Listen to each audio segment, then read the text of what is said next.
Assalamualaikum warahmatullahi wabarakatuh. Salam kenal, saya Andri Promkes dari Kabupaten Kebumen dan selamat datang di channel Ruang Promkes.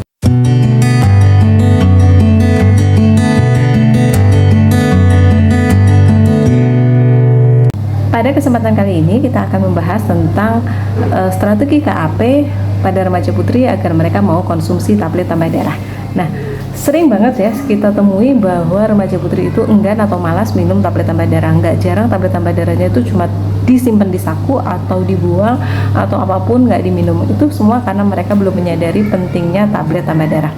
Nah, untuk itu kita perlu memberikan strategi edukasi bagaimana supaya mereka mau minum tablet tambah darah. Kita coba dengan teknik KAP atau komunikasi antar pribadi ya teman-teman.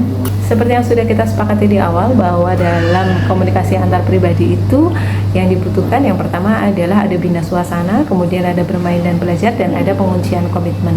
Di bina suasana ini bisa diisi dengan permainan-permainan ketika itu memang kelasnya kelas yang random. Tetapi kalau dia di satu kelas, misalnya teman-teman masih mau menggunakan permainan-permainan, boleh saja bisa dengan bermain membentuk kelompok dengan mendiskusikan apa yang mereka alami ketika menstruasi. Setelah masing-masing dari mereka menceritakan, mereka bisa masing-masing menjelaskan permasalahan-permasalahan atau perwakilan dari kelompok itu bisa menceritakan apa saja yang dialami oleh teman-teman kelompoknya ketika menstruasi. Itu dibina suasana bisa dengan membentuk kelompok untuk mencari simpul. Misalnya di awal teman-teman ingin membuat permainan-permainan yang banyak untuk mencairkan suasana agar nanti edukasinya bisa lebih masuk, juga tidak apa-apa teman-teman. Permainan di awal misalnya permainan-permainan perkenalan atau gerakan-gerakan yang membuat mereka bergerak dulu, misalnya yang bisa mencairkan suasana, atau games tikus dan kucing, cing-cingan itu bisa tergantung dari luas ruangannya, alokasi waktu, dan banyaknya peserta. Part berikutnya adalah bermain dan belajar. Teman-teman bisa menggunakan anemia versus anelemes ya. Apa itu anemia versus anelemes? Jadi mereka dibuat dua kelompok saling berhadapan-hadapan dengan posisi seperti mau bersalam-salaman. Ketika kita menyebutkan kata anemia, satu kelompok anemia, satu kelompok anelemes. Ketika kita menyebutkan kata anemia, maka anemia yang menepuk anelemes. Kalau misalnya kita nyebut anelemes, maka anelemes yang menepuk anemia. Atau bisa dengan menjepit jari teman kanan dan kirinya ketika kita menyebutkan kata-kata yang berkaitan dengan pola hidup yang sehat. Itu bisa juga untuk bermain dan belajar. Atau bisa juga dengan mitos atau fakta. Bisa kita, ini mitos atau fakta, dengan bendera merah misalnya untuk mitos, hijau untuk fakta. Artinya permainan-permainan yang bisa membuat mereka belajar bahwa itu ternyata adalah ilmu, tapi mereka nggak sadar kalau kita sedang mengajari mereka. Kita ajak mereka untuk bermain.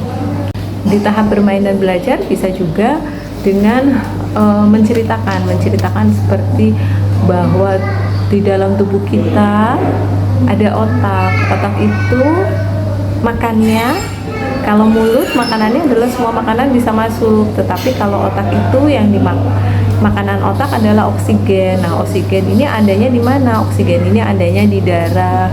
Nah, di dalam darah, di dalam sel darah merah. Ketika sel darah merahnya banyak, maka oksigennya akan banyak. Kalau orang oksigennya banyak, dia akan menjadi segar, akan menjadi sehat. Ketika kurang oksigen bisa mati. Nah, biar oksigennya banyak gimana? Sel darah merahnya harus banyak. Biar sel darah merahnya banyak, caranya gimana? Caranya adalah dengan meningkatkan hemoglobinnya. Bagaimana cara-cara untuk meningkatkan hemoglobin? Cara-cara untuk meningkatkan hemoglobin itu dengan makanan yang mengandung protein, dengan tablet tambah darah. Itu kita bisa buat rangkaian cerita, atau juga kita bisa dengan lagu. Atau teman-teman bisa mengajari adik-adik dengan menyanyi. Misalnya kalau di sini saya contohkan lagu Balonku Ada 5 ya. Ayo minum TTD biar tak anemia, 1 tablet seminggu diminum sama-sama. Jangan minum dengan teh, jangan juga dengan susu, kopi pun tidak boleh, air putih sajalah. Lagu itu kemudian kita bahas. Jadi kalau kita minum tablet tambah darah, nanti biar tidak apa? Biar tidak anemia. Bagaimana cara minumnya? 1 minggu 1 tablet bersama-sama.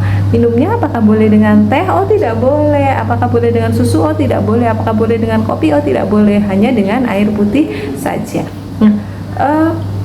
Setelah kita ajak bernyanyi, kita ajak bermain yang isinya edukasi tentang tablet tambah darah, jangan lupa teman-teman dikunci komitmennya. Ini tahap yang ketiga dalam KAP adalah dikunci komitmennya. Gimana? Siap untuk minum tablet tambah darah bareng-bareng?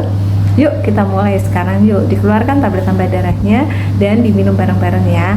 Nah, di sini biasanya nanti akan ada ketemu orang-orang yang gak bisa minum pil lah, gak bisa kalau utuh harus dihancurkan dulu ya. Kita akan ketemu, kita deketi yang orang-orang seperti itu, kita dekati anak-anak yang seperti itu, kita bimbing, kita berikan pendekatan yang lebih baik lagi. Harapannya dengan kita tunggu dia mau minum, kemudian nanti kita bisa titipkan pada guru kelas, anak-anak ini yang ini butuh perhatian khusus. Untuk yang lain kita minta bantuan teman-teman PMR atau teman-teman kader kesehatan remaja yang lain, atau kita minta bantuan guru untuk ikut mengawasi. Nah, harapan kita setelah kita memberikan edukasi ini, mereka paham pentingnya tablet tambah darah, terus kemudian bisa mengajak teman-temannya untuk minum tablet tambah darah bareng-bareng, dan goalsnya tentu keberhasilan minum tablet tambah darahnya lebih meningkat ketika diminum bersama-sama dibandingkan minum sendiri-sendiri di rumah. Begitu teman-teman, sedikit tentang teknik KAP dalam tablet tambah darah. Sampai jumpa di episode berikutnya dengan cerita yang berbeda. Kalau teman-teman punya pengalaman yang lain, punya pengalaman yang menarik tentang teknik komunikasi antar pribadi tablet tambah darah, boleh di-sharing di kolom komentar. Assalamualaikum warahmatullahi wabarakatuh.